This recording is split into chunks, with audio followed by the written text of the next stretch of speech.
in the next few years? Alexander Povetkin is in negotiation. I don't think he's next, but he's somewhere in line, that's for sure. I'm looking forward to fighting him as well, too. And I got him a Bellator out the way. I'm looking forward to my first mandatory. So we can be looking for that fight real soon. Deontay, quick question. Chris Connor, Cyber Station Radio. Were you surprised that Eric Molina actually came to fight? He didn't lie down in your homecoming fight. I wasn't surprised at all. Like I tell people, when it's dealing with a heavyweight title fight, the average Joe is going to bring his best. I mean, look, you fighting for a heavyweight title. You fighting for something you can get out of poverty. You can live your life like you want to. So it's like if it was a regular fight, that first knockdown he wouldn't have got up. But due to the fact this was a title on the line, a lot of guys gonna bring things that they don't normally do, like getting knocked down. You're gonna get back up many times. You would do the same, So I tell people, don't look at records, don't look at the last person they fought. When it's dealing with, that's why it's easy to be the champion, but it's hard to stay the champion because everybody wants what you got. And everybody gonna put in for effort, no matter what it is. Like the term they say, they're willing to die. And that's what it was with him. So, Deontay, talk about when you were hurt. By we're not sure yet, but everything we ironed out a lot of things. So it's a possibility. I'm highly requested in a lot of places. So we'll see real soon. Deontay, when you were hurt by Molina, I wasn't hurt for the point. I was buzzed. Go ahead. Okay. So how were you able to make those adjustments to be able to not?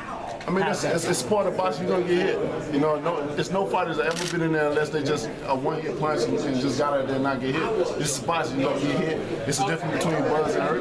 But if you go back and look at that fight, when he did hit me, I threw more jabs in that round than any round. Just let him know I'm the champion and I'm not going nowhere. This is boxing. That's just part of it. It make great fights for the challenger to get in on the champion. But still, I did what I had to do. I came in, gave a great performance, and I knocked him out. Are you looking to fight in Alabama for your next fight? Most definitely. That's my home. That's why I built. I'm looking forward to having many shows there. The crowd was responsive, and it was a beautiful crowd. And we're looking to have many more there. Charles Barkley was there too. How was that? Down in Holyfield as well too. Deontay, let's talk about an Ariola fight potentially. What are your thoughts on that fight? If that's the next fight? I mean, if he climbs the ring, if it's meant to be, it's going to happen. That's what any fighter out there that got my name in their mouth. Is it meant to be? It's going to happen. I mean, I'm the champion. Whether they talking about somebody offer for one, they don't offer me nothing. I'm the champion. I do the offering. Let's get that straight, because a lot of things get out there. Like, they offer Wilder this and that. I'm not scared of no one. This is what I love to do. God bless me with the talent and ability to do this, and I'm gonna do it to the best of my ability. So, anybody that's ready, they're willing. I'm ready, because like I said, once I became a champion, I want to be an active champion. So you're gonna see my face a lot. So get used to this face right here. You're gonna see it a lot. And whoever's ready, I'm ready. I love to do this. So whether it's Ariola or whoever else want to talk, and for me, I want somebody that's looking to take this belt, not for an offer of money. A lot of people are fighting just for the money. I'm fighting for my legacy. I'm fighting for the glory and representing the WBC. I don't got time for nobody that wants some money. I'm looking for somebody that really feel like they can take this belt. Speaking of legacy, you're talking in terms of what is your time frame going over to fight Klitschko's and bring all the titles back here? Well, we're not going nowhere. We're going to stay right here in America. We're going to bring them here, and I'm looking for, in my time, I'm looking forward to sometime maybe mid or end of next year. So I have it once and for all. That was one of my goals in boxing, to be the first American undisputed heavyweight champion of the world. So I won't rest until this sport until I achieve all the belts. I want it once and for all, so people won't be confused no more about all these different belts. We can have one champion once and for all. It was some sort of a setback when I hear that Tyson Fury got first dibs with Klitschko instead of you. It don't matter. I got the most precious, most well-known belt in all of boxing. That's the WBC. So I'm sitting in paradise right now, where everybody else want to beat me. So I'm relaxed. We good. I got a great team that's behind me, and we're living life. You really call yourself the legitimate heavyweight I'm the champion? legit. I got what people want. I got the WBC belt. Yeah, I got the belt what all the greats have had. That's why they want what I have. That's why Klitschko wants what I have. Because I got that belt. So we sitting good. So I am the legitimate heavyweight. I'm the heavyweight champion of the world. What do you think about Klitschko's last fight with Brian Jennings? Well, he looked real old. He looked old, and give props to Jennings. He came to fight, and that's the thing about it, man. These guys, when you have that belt on the line, when you have something that somebody wants, they're gonna fight. You know, they trying to get to where you want to be. They trying to live the lifestyle that you want to live, do the things that you do. You know, and when you have that bet on the line, man, everybody gonna bring that beast out of it. Deontay, you say you're joining the offering. Who do you want to fight then? What about a guy like Jennings? You know, Jennings, I still wouldn't mind fighting Jennings as well too. You know, like I said, I got a great team, and we're putting together a lot of fights, a lot of great fights for the fans and stuff. You know, I'm trying to get a lot of guys in the top 10 and stuff like that. But we all know that we can't please everybody. That's an impossible mission. No matter who I fight, somebody's gonna have a problem with it. I can fight the number one guy, somebody have a problem. I can fight the bottom of the line guy, you know, gonna have a problem with it. I don't believe in rankings. I don't believe in the records and stuff like that. I don't think that dictate a fighter of what he can do in the ring when it's time to fight. So everybody just have to stay patient. A lot of people don't have patience, but people need to learn how to have patience and sit back and enjoy fights. NBC on primetime, right? What's that? NBC primetime is the plan, right? Definitely, most definitely. I'm looking forward to my debut for that, to win over the fans in that, and go forward from there. Deontay, like Amir Mansour, who's been calling you out relentlessly. Well, Mansour need to get himself together and climb the rankings first before he even talk about coming over here. He's another guy that's looking for money. I don't even think he really believes he can beat me. How do you see the Klitschko Fury fight going? I see it that being a great fight. You know, Klitschko, you know, you don't usually see him fighting the taller guys. You know, when you find a guy that's taller than you, it's almost like orthodox in the southpaw. It's going to be an awkward feeling in there. He said he likes to fight the taller fighters, but you know, due to the fact that all the fighters he's been fighting, you know, there hasn't been too many tall guys, and the taller guys are really the ones that's ruling the division. So I think with taking away from the clinching and the stuff that he does in his previous fights, when you eliminate that from his style, we're gonna see what type of style he got. And then, you know, he's getting older, and we know with age comes your time reaction to your punches and different other things. So I find that's an interesting fight. If Tyson Fury trains well and do what he has to do, you know, I think it's going to be made out to be a great fight. Deontay, two guys who mentioned they want to fight with you. One is Eddie Chambers, the other one's Prince Charles Martin. They're both with Al Heyman. Are those guys you can either confirm or deny are on the list for September 26th? They're not. How many names are still on that list that you're sifting through? We almost got a name down. We narrowed it down. Like I said, a lot of wrinkles is being ironed out, and just stay tuned. Deontay, what does it mean to your community to fight where you did with people where you grew up? It meant a lot, you know, being at the fact that I love making history. You know, being that was the first type of fight in history in any weight division to be there, and I'll be the first to do it. There, been in a state of Alabama where it was based off of football, and I just came and rearranged it, just changed history just like that, man. It was an amazing feeling, and I'm looking to do more damage to it.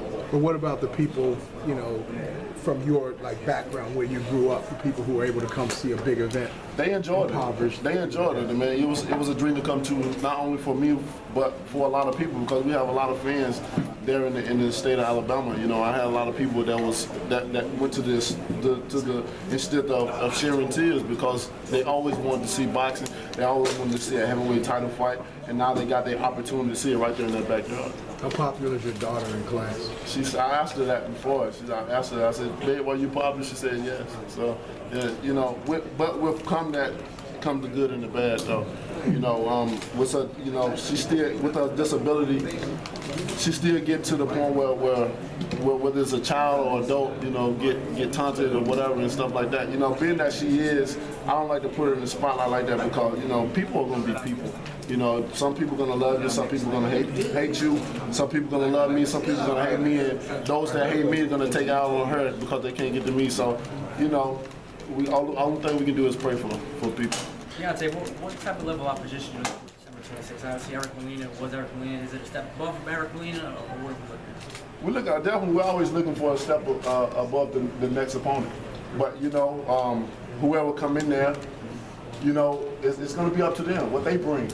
You know, Some may bring fear and then, you know, feel like they can do things when they get inside the ring. Some already had the confidence to get in there. Just because they have a name or they may have done things in the past doesn't mean they're going to do it now.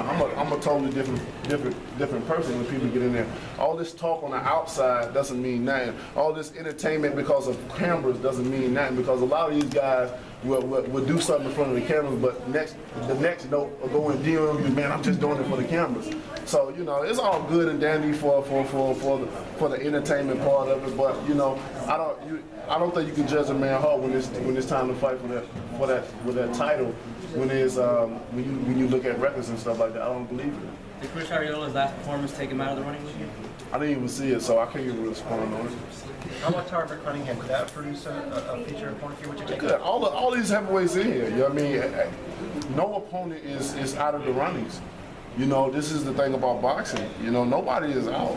You know, so all these names that y'all naming, nobody is out. You know, 1 minute they could be in a position where they're at the bottom. The next minute, one or two fights, they can be right there at the top, getting ready to fight. So, you know, the only thing I could do is be me, train hard for whoever name is pulled out of the hat, and be prepared and be well ready for them. So that's the only thing I can do.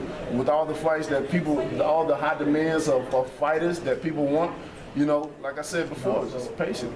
It's gonna come. It's gonna happen anyway. You know, once they stay at the top, they keep winning, and I'm at the top, I keep winning. It's gonna happen regardless. What do you make of Tarver campaigning as a heavyweight right now? What I make of him? I mean, you know, the things that he's been doing, he's winning. So he's been winning, and you know, I wish him the best. You know, once it comes time to fight for me or fight for a title, which everybody wants, then I wish him luck. I don't believe in luck because luck is for losers.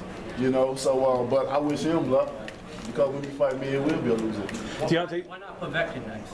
Why not Povetkin next? Well, you know, negotiations. When it comes to negotiations, you know, it takes a while for things to happen. You know, you have one party one way, you have the other party one the other way. So, you know, you have it's like a agree to disagree thing, and things come around. But no, he's my mandatory, so I can't go around him. I can't hide. You know, nobody can. So that's why it's gonna happen. So everybody just stay tuned. It's gonna happen. Would you ever consider fighting Stavern again? What's that? How is it to train under Mark Breland? It's you know, when I met Mark, we clicked at first sight, man. You know, it was like love at first sight. You know, once I got used to his soft voice, you know, it was a great relationship. You know, Mark is definitely intelligent and have a nice boxing IQ, so he was the right trainer for me. You know, some trainers is not a nice fit for fighters. That's why so many fighters, you know, switch up their training. But Mark was definitely a perfect fit for me. If Cunningham beats Tarver, I mean, obviously he has a daughter who had the heart transplant. As a father, you know, you guys have kind of similar circumstances there. Is there a certain amount of empathy in your part, you know, in that he's sort of like been in those shoes that you? Oh, definitely, man. You know, he's a man just like I am that love their kids, man. You know, she motivates him, and my kids motivate me as well too. And when you fight for someone, I always felt when you fight for someone else besides yourself, because I feel like selfish. But when you fight for somebody else, it's a hard man to beat, you know. So I applaud him for everything he's been doing, and his family, and to hear that the baby's girl is doing all right, man. Because we ran up on each other one day, and I told him I was praying for him, and prayer changes a lot of things, man. And it's good to see that she's doing great, you know. And I wish him the best from here on up to wherever he's trying to do. What would you change about the last fight in terms of the preparation in between those fights? I know that you carried a lot of hats for the Alabama fight as a promoter, as a spokesman, hyping that fight. If you came back a second time, what would you do differently, the preparation? As far as fighting my opponent? Fighting your opponent, preparing for your opponent, not having to be distracted by all the... To be honest, I mean, it was everything that's done. Everything that was done was prepared to be done, and everything I've done, I felt like I made the right decision what I did. You know, to be honest, when you're fighting at home, it's a different kind of beast, it's a different kind of atmosphere, because not only you fighting the opponent, but you fighting the crowd as well too. And the one thing thing where I was super calm and patient in that fight because I didn't want to get aroused by the crowd screaming my name. I knew everybody was going to be for me. So in my younger days of my career, I was all for the crowd. You know, if they booed, I'm like, all right, let's go. They cheered, all right, let's go. But in this fight, that I'm more mature, more experienced, that no matter how loud they scream my name, I was still going to stay calm. I was still going to try to fight the fight. And then, being that Eric, he was a counterpuncher, so I knew that whatever I did, I had to make sure I was smart about it. And that's why I fought a slow-paced fight. I wanted to be smart. I didn't want nothing to get out of hand. How's your hand holding up? I know you injured an injury in the Stavern fight. How's it holding up? It's doing pretty good. It's doing great. It definitely wasn't 100% in my last fight, but right now it's I can say it's 100% now. Through time and breakage of your hands, it takes time. But I'm a gladiator. I like to fight. I'm not gonna let that stop me from fighting. No matter what, that's just a part about whether people know it or not, whether they feel like I'm healthy or not. If I feel like I'm gonna get in, I'm not gonna make a bad decision by myself. If I can't fight, then I'm just not gonna fight. But if I feel like, the pain's not gonna bother me, I'm gonna get in there. I'm gonna perform, I'm gonna do what I gotta do because I love to do this. And man, like I said, I'm married to this sport, man. And this is my wife and I don't wanna be away from her. Deontay, now that you're defending world champion and it's settled in, being a world champion, tell us, how does it feel to be such a prestigious piece of history, especially being the first American heavyweight champion in a long time? Man, it's just, when you say that, it just made me reminisce on back when I first won the title. It was a historic moment. So many. One of my favorite fighters of all time, birthday Muhammad Ali. You had Martin Luther King. You had one of the greatest trainers of all time. One of the greatest trainers of all time, Emmanuel Stewart, said that if anybody could bring back a heavyweight title or beat a Klitschko, it'd be Deontay Wilder. And I brought the title back to America. Now, that's just part of the puzzle. Now I got to do the rest to finish the other. And then I promised my daughter when she was 1 year old that that'd be a world champion. So it was so many things going on at that moment when I won that title, man. It was a great feeling for me. Didn't your grandmother say something about being anointed? Yeah, my grandma always told my parents that I was anointed by God. She would never let them whoop me. She would not in front of her eyes. You want to see an old woman get at somebody, try to whoop me. She said he's gonna be somebody one day.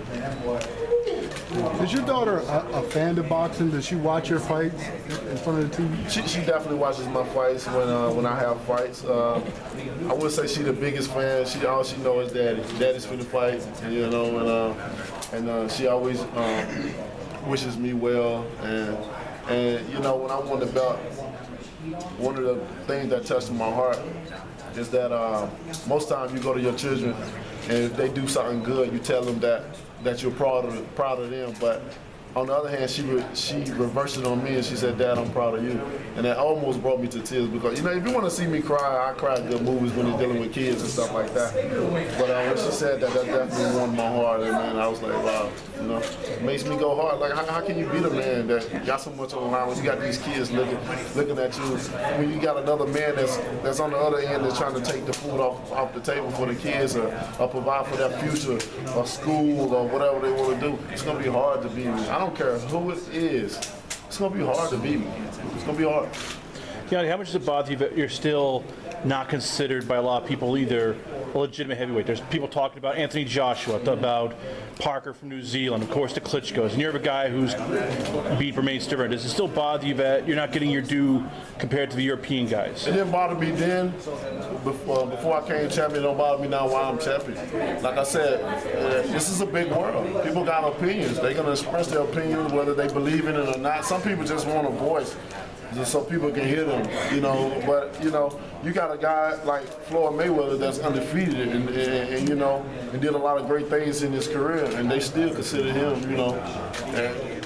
not one of the greats. So I mean, what do you think they're gonna say to me that's the champion, and still I'm in the reign of trying to do a lot of great things in my career. No matter what I do, like I said before, I can fight King Kong, beat him, and then fight